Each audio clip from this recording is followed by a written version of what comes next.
শয়তান বলেছিল যে আল্লাহ আমি তোমার সমস্ত বান্দাগুলি দিয়া জাহান্নাম ভরে দেব।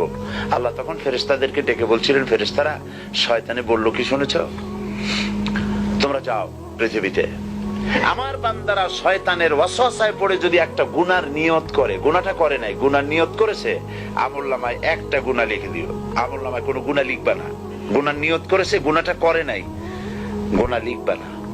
যখন গুনাহটা করে ফেলবে তখন একটা গুনার জন্য একটা গুনাহই লিখো, আর যদি তওবা করে তা আমি মাফ করে দেব। আর যদি আমার বান্দা একটা নেকের নিয়ত করে, একটা নেক কাজের নিয়ত যদি করে, তাহলে কাজটা করে নাই, নেক কাজের নিয়ত করেছে, হজে যাবে নিয়ত করেছে, যায় নাই, যেতে পারে নাই, এখনো দান করবে এখনো করে নাই, নিয়ত করেছে, আমলনামায় একটা নেকি লিখে দিবা। আর যখন নেকের কাজটা করা হবে তখন 10টা গ্রেস মার্ক